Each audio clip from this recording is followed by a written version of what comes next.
Hi folks, and welcome to Jeff Rose Outdoor Extremes. And today is the very first day of my semi-retirement. After 41 long years of working for the same company, I've decided I've had enough, but I haven't quit completely. I'm going to work 2 days a week for up to a year and then pack it in entirely. Started the day off by doing some financial things. Went and bought some bird seed.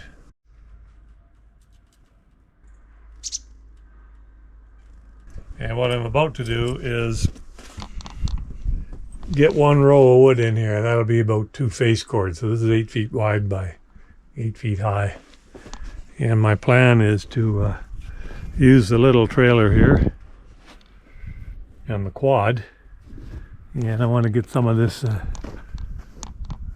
hardwood here that's out in the weather, bring it in here under the roof. I don't absolutely have to do that, but I absolutely need something to do. So I'm going to make use of this time, get a head start on that. And then in the spring, I'll deal with the rest of it. And including the very bottom, you'll see there's blocks standing up vertical. They've all got to be split, and then they'll get piled in here or on the far wall. Anyway, let's get to it.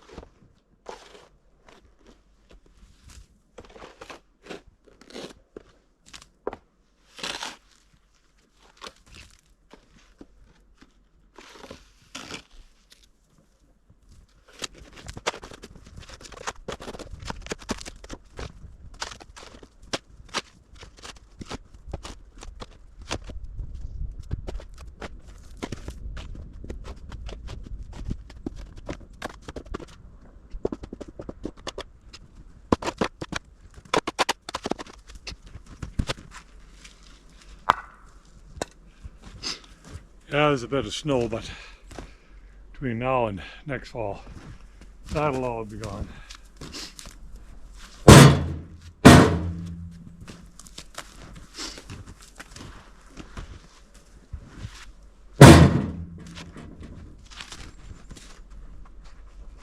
Oh yeah. And of course it's frozen. We'll fix that too.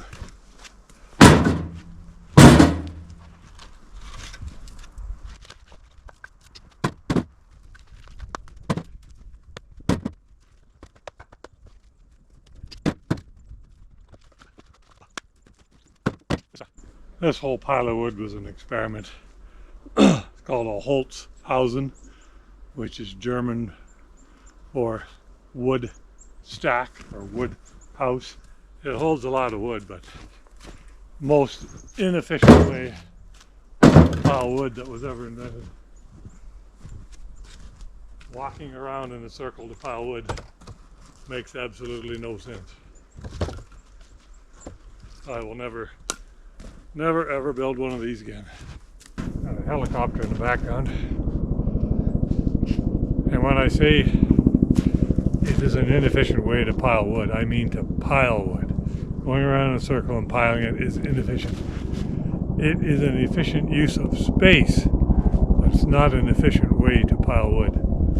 It's in terms of the amount of time required. Way faster to pile all that wood in a straight line in multiple rows than it is to do that.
I only want one row of wood here because I use this shed for storage, as you can see, and in the spring I usually fire up that wood stove and make maple syrup. I bring that in here and get the stovepipe up, and I need room in here to move around. It's okay. There's one pile of wood I can still stand in the 32 inches here.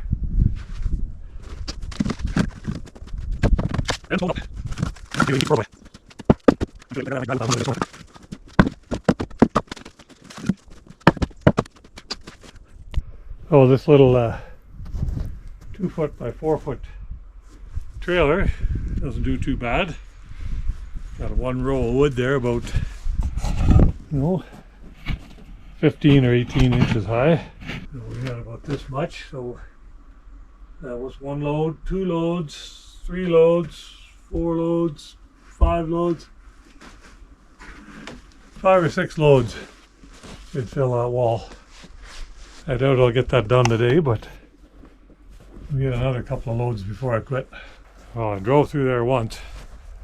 We'll see how the machine pulls this. That's a heavy load I got on there.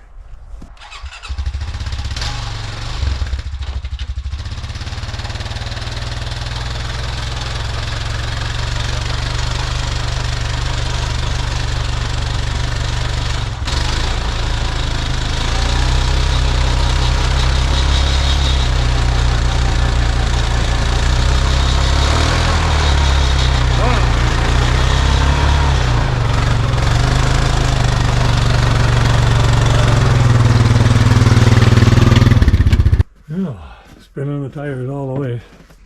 No, we got it through. Next load will be easier. That's a pretty big load.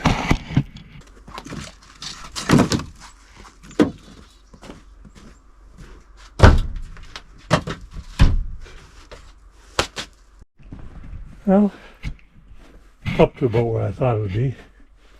A little above the bottom of the window. Second load. Get one more and call it a day, I think.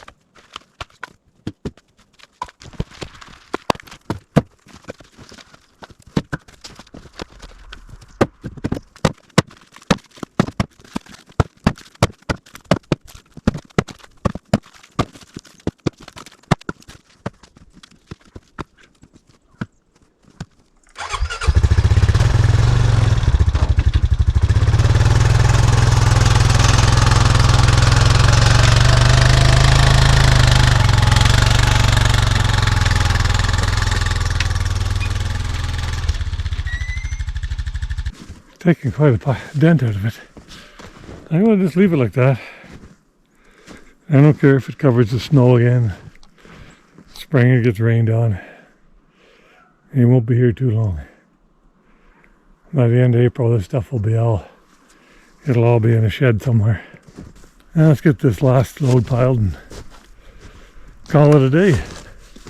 We got about what I expected. We're about half a wall, almost 4 feet with 3 loads, so it'll take 6 of those little trailer loads to fill this up. The interesting thing about piling wood in general, and especially this time when it's wet and snowy, how much it settles. Some of it is just due to compression, and some of it is due to the fact that the wood loses its humidity and actually shrinks. But the wood that was in here when I went to take this row out, it had sunk down about 4 inches. I could have got another whole row of sticks across the top, and that was only in about a 3-month period. I piled the wood in here in October. Now it's January, so in 3 months the pile of wood had settled 4 inches. That's it for my first day of semi-retirement. Today's Wednesday. I work Monday, Tuesday, today off, and I got 4 more days off after this. Awesome. The rest of this wood here I'm not going to touch until spring. Snow's all gone and I can get in here with the quad and carts and access to the splitter. I will continue to work on this though and get more of that pile into here. But anyway, I think that's it for today. Tomorrow or the next day I'm going to check weather. Well, one of those 2 days I think I'm going to go ice fishing. It's not that cold out. It's only like -5 or -6 Celsius. So I think I'll take advantage of the milder weather. While the wife's at the gym doing a spin class on a bicycle, I'll be out on the lake and spinning an auger. And if I do, I'll add some of that to the end of this video. Take care. Well, it's day 2. I got a little bit more wood here in the trailer. I put 2 loads in here already, and I think they got enough to fill this to the top. But I was going to add a little snippet about ice fishing, if, you know, but I did go. Unfortunately, I got to the lake, and a lake I've been to in the wintertime before, and there was no access. I tried 2 places. The one was just a snowplow bank, and I wasn't going to go there and get stuck. And the other one was plastered with signs, private property, ramp use for guests only, etc., etc. So turned around and came home, and here I am. Well, it's filled to the top. But I bet you if I come back here in May, I'll be able to get another whole row of wood across the top there.